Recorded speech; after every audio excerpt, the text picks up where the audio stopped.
Hello, my name is Serge. I'm a teacher of English and a director of two language schools here in Kharkiv. I love teaching the language. Actually, I love the language and I want everybody to know it and to speak it, to use it, and to have it as part of their lives.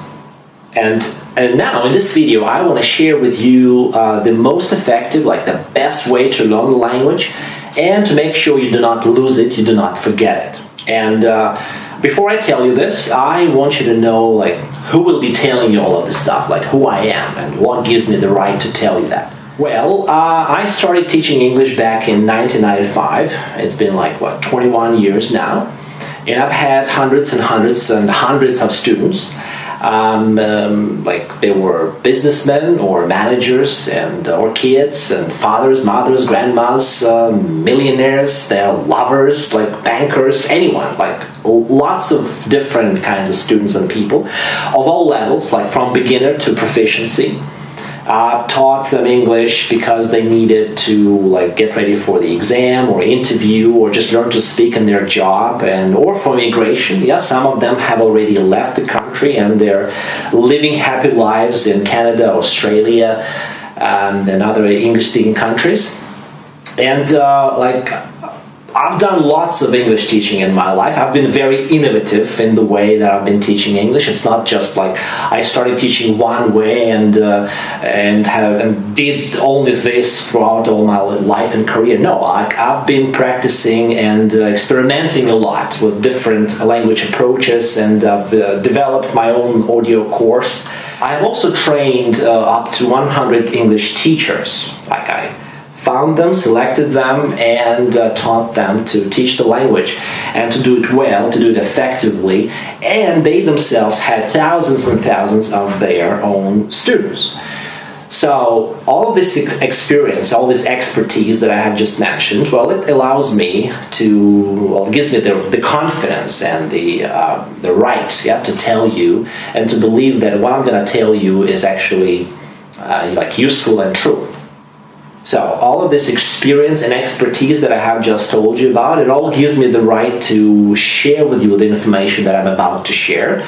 It gives me the confidence that everything that I'm going to tell you is actually true. You may know some of this stuff or may not know some of it, but unfortunately I've seen that many people make mistakes in their language studies. They do things wrong, and as a result, they have poor result.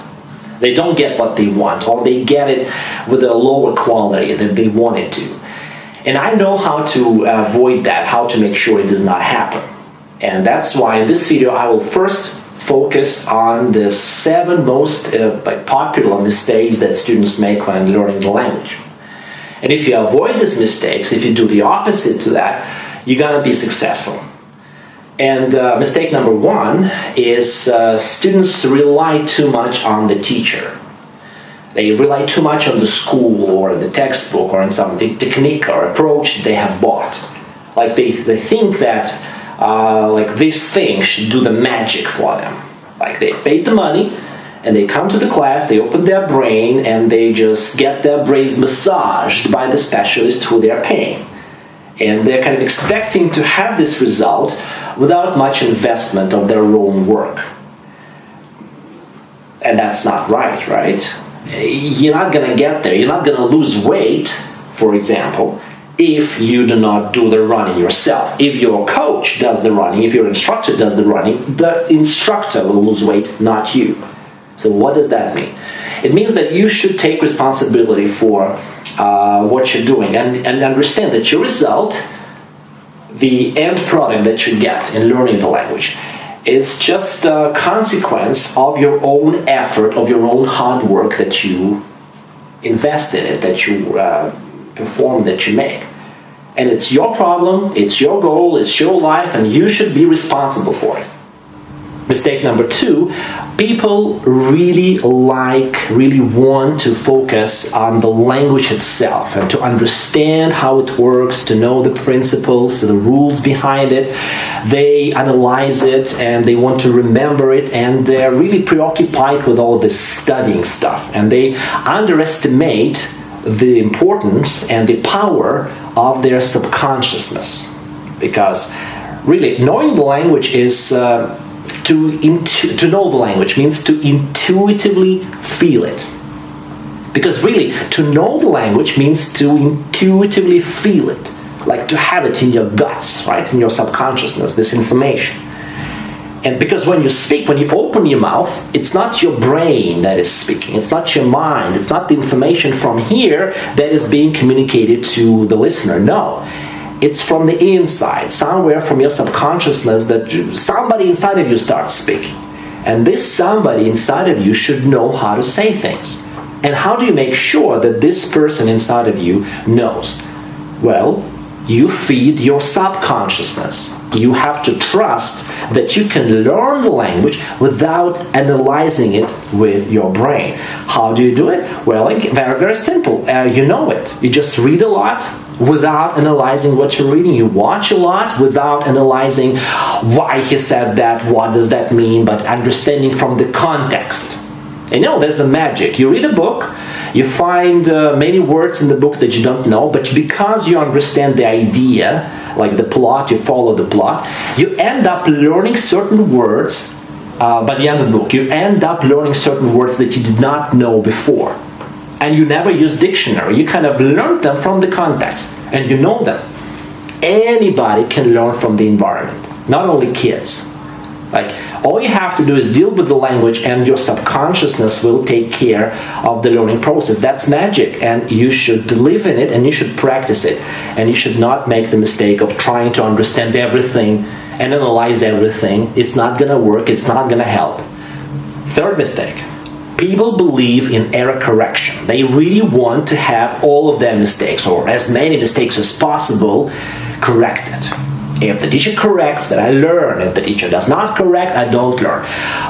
That's the mentality they have, and it's kind of true for elementary students, or maybe even like true for elementary students, and kind of true, but not really true for pre-intermediates, and especially not for intermediates. Because I've done it a million times. I've corrected my students a million times, and I had the same mistakes, or I saw the same mistakes later. They did not become better just because I corrected that mistake, or just because we learned that topic once again. They continued speaking, making the same mistake quite often, quite regularly.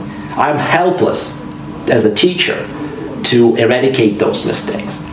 But what did work for them, and what helped them get rid of those mistakes, was when they started dealing with the language that was harder for them, that was more complicated, more sophisticated, harder words and phrases and topics, and they had to make an effort when learning that, when expressing themselves in that.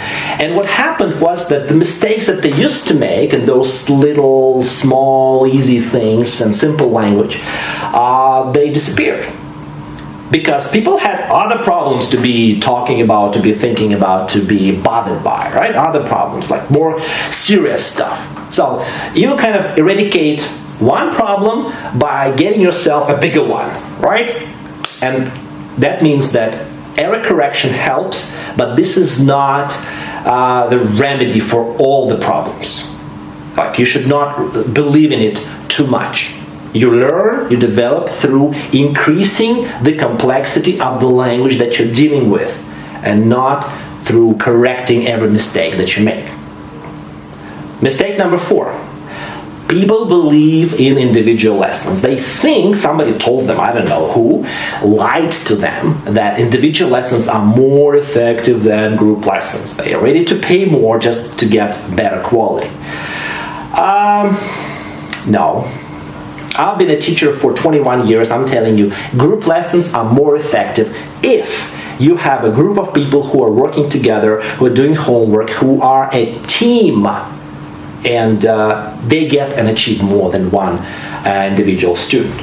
Why? Well, first of all, most of all, it's because of the energy that other people produce. And when you are in this energy, you get the motivation and the inspiration to study.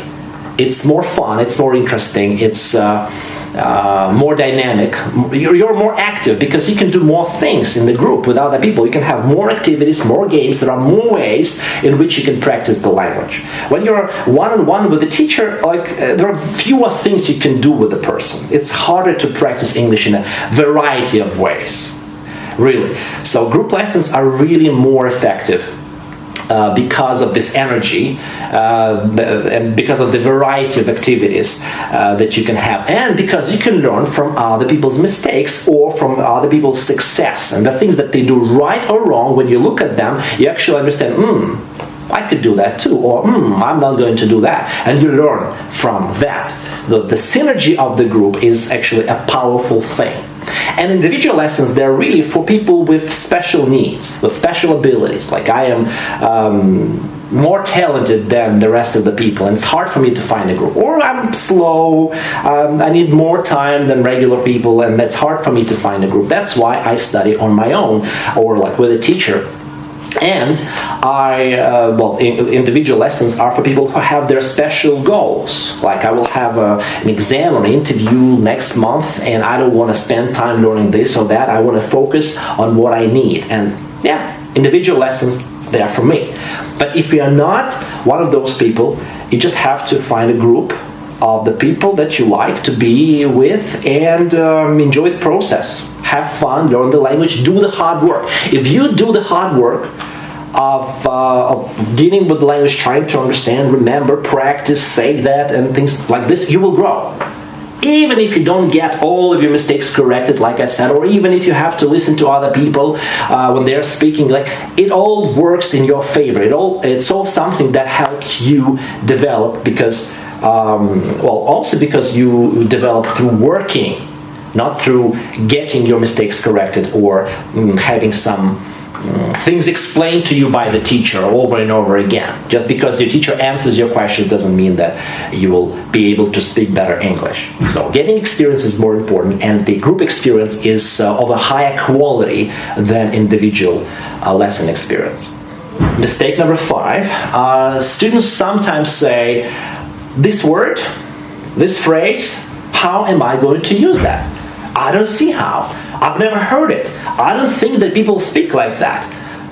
And this is terrible. This is something that kind of pisses me off. It makes me a little bit irritated because it's impossible to know English, or any language for that matter, to be able to speak it freely and understand everything that people speak about, whatever it is that you read or watch, without having a huge, massive, passive vocabulary of words and phrases that you never use, that you hardly ever hear, but you know that.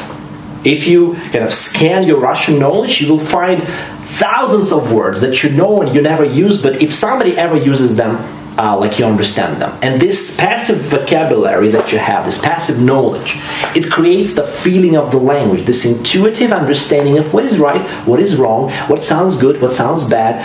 And you can't be a real good speaker of English if you don't have this passive vocabulary. It's important to know a lot for you to be able to use a little effectively. You can't just be able to talk about one topic and completely suck at another topic. It's wrong. You should be able to talk and actually understand the ideas from other topics. You should feel comfortable. It doesn't matter what the conference that you're attending will be devoted to. The topic of technology, fashion, politics, you should sit there and understand the language that people are using. You should feel comfortable. You should not be like, oh my God, what are they saying? I don't know. I never learned that. Why? Because I thought that language is something that I don't need. No, you have to be like a native speaker who dealt with all kinds of English, from Shakespeare to political news and legal language, and know everything and use as little as you want in your own vocabulary and then in your own speech. And then you'll feel comfortable, and then you will feel the language, and then you will you'll have a good result in your studies. Learn everything. Do not say I don't need it. I'm not gonna use it. you can prioritize. You can learn first the language that is important for you to use, and then something that you're gonna just remember for your passive vocabulary. That's okay. That's fun. So you have to learn everything, or otherwise you'll just end up in some kind of linguistic ghetto where you're exposed to these topics, but you have no idea what they're talking about there because it's full of nigger slang that I never learned. Why? Because I'm never gonna use that. I'm not a nigger. I don't use slang, so I'm not gonna use that. I don't want to learn that, and I don't understand them now. So learn everything. Mistake number 6. People think of English as some kind of academic subject that they need to learn. It's like they come to a classroom, they have a textbook, they need a teacher, they need to do some exercises, get some practice, do some homework, and once it's done, they return to their everyday Russian life and Russian-speaking people and the Russian work and everything Russian, and there is no English there. Why? Because English is academic subject, right? You have to learn it, not to have it in your everyday life. That's the mentality that people have, and of course that's wrong. That's wrong. You have to have English as part of your life. And if you don't, your result in studying will be much worse. And to compensate for lack of English experience in their life, students often study for years, 2, 3, 4 years, because English classroom is their environment. They don't have enough English, enough communication in their everyday lives. Actually, it's possible to have enough of it even here in Kharkiv. But they don't do it. They don't create this atmosphere, this environment for their English, and as a result, they have to study a lot.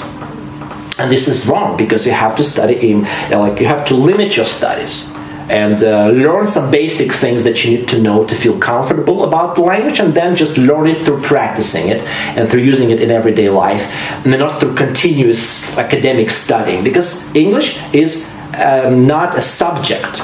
It's an instrument, so you have to make sure you use it.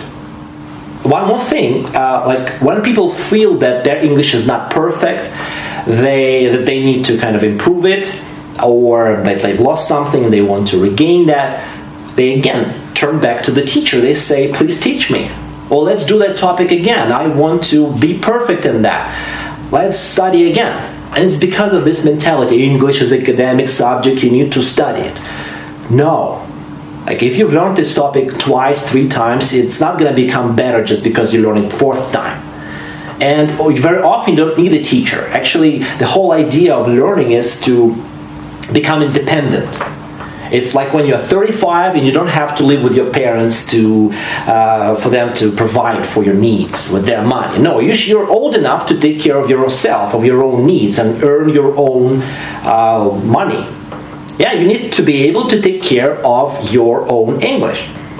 So when you have a problem, you don't turn to a teacher, but just turn to creating the environment in which you can improve your English without the teacher, because English is an instrument, not an academic subject.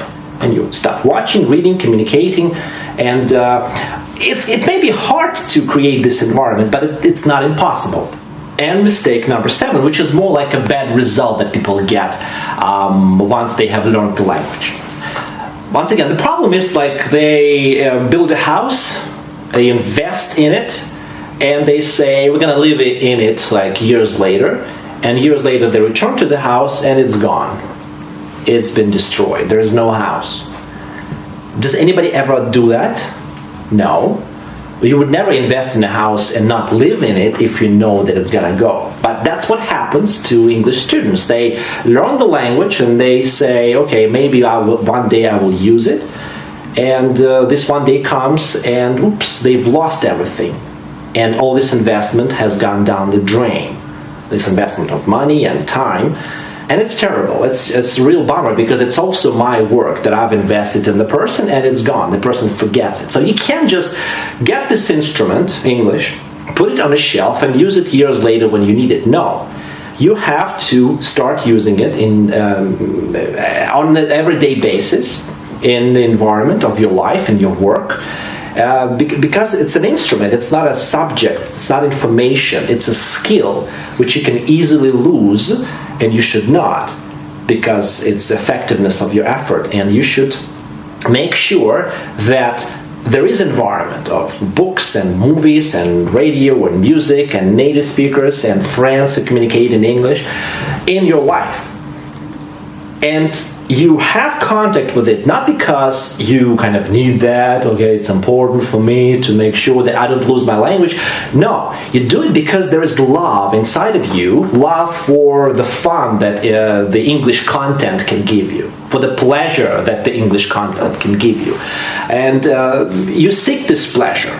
You love the entertainment that you get from English content, from the movies, from from people that you communicate with, and you seek it and you find it, and you get the motivation to do it because it's fun, not because it's a hard work that you have to do. So it's the most important thing to love communicating with the ideas, with the people, sharing this information and energy in English, because English world has some ideas and information and energy and emotions that Russian language doesn't have, or Russian world doesn't have. Because these are different parts of human personality, of human beings. And our world is bigger when we know second language, when we know third language. So we just need to have that English world in our life and live it and use it. And this way we will not forget it. But the beginning of it is a love for it, and seeking pleasure in dealing with it. So, do you want to know English? Do you want to speak it? Use these effective ways to learn the language that I've told you about. And do not repeat the mistakes that I've told you about. And once again, here they are. Number one, be active and responsible for your studies. It's your job, it's your life, do it. Nobody else will do it for you. They can help you, but it's your job. Number two, feed your subconsciousness, because that's where English happens. That's where communication starts. Read, watch, listen, focus on ideas, not on the language and analysis of the language. Number three, do not be hung up on error correction. Like, it's okay, it's all right, but it's not the most important thing. It's working with hard language that makes you develop, makes you grow, not error correction. Number four, try to learn the language with other people, with fellow students. Learn from them, with them. Use their energy, their inspiration, inspire them. The synergy of the group is much more powerful than the energy of individual lessons.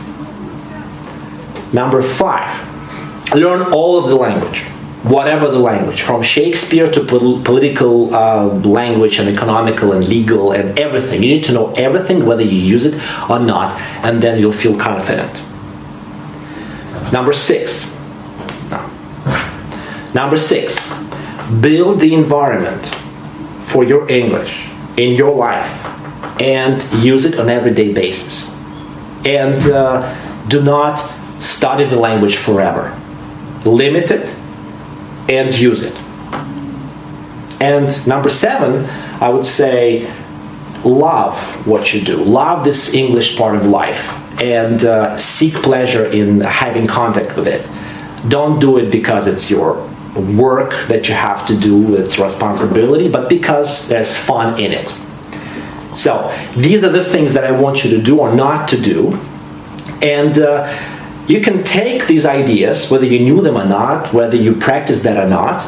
You know, very often it happens that we know the right stuff, but we don't apply that. So please apply that. Take it and find a way to study the language. Find a teacher, find a school, find groups. And where you're gonna do it, well, it's your choice, it's up to you, I respect that, and I really want you to know the language wherever you're gonna study it. But now you have the information that will help you be more successful in your studies. So this will help you find a better school, because a good professional school or good professional teachers, they will tell you something like what I told you. And if you find somebody who says something otherwise, or even contrary to what I said, well, these are frauds, these are non-professionals, that's, you just have to kind of run away from there. That's not gonna work for you. Don't waste your time learning English with non-professionals. Don't do some bullshit exercises that do not develop skills but give you a lot of information about how the English works. So, I just hope that the information that I've given you is going to be useful for you. You're going to use it, apply it in finding the school or in actual process of studying the language, and you'll be successful. But if you're thinking, again, about studying somewhere, you're looking for a school, then you can give us a chance. Yeah, you can try and study English with us, and like I said, I'm a director of 2 language schools, English Town Rainbow and Wednesday English School.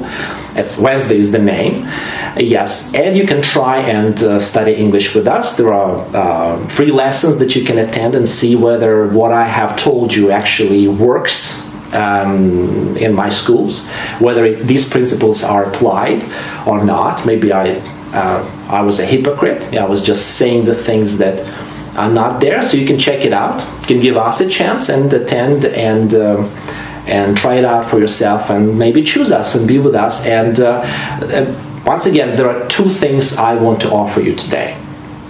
Thing number 1, you can study English with English Town Rainbow Language School, and these are the teachers that I selected, that I trained, and I'm the director in this school. And you can study English there. It's a very good school with very good quality of teaching. We teach grammar, vocabulary, and we develop skills. We help people learn to speak and to listen, understand. And English Town Rainbow is an old school. It has had thousands of students, happy ones, and you can become one of them. It's a very good product, communicative approach, teaching people to speak the language in the relaxed atmosphere of good communication and fun and smiles and joy, and of course practice and work. And there's a second option. It's a Wednesday English School. It's a new project, something that I have recently started, and I'm a director there, and I'm also a teacher. And but there are other teachers who are like they have their own groups. But I do this club thing. Like we meet to communicate in English, to play games and have fun in English every week.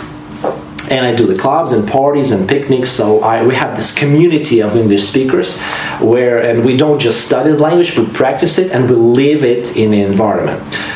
So Wednesday is a unique kind of product for Kharkiv. It's quite expensive, but it's super quality, and it's based on all those things that I told you about. The main idea of Wednesday is environment. So you don't just learn the language, you don't just practice it, but you live it in an environment that is close to real everyday one. And you can try it out.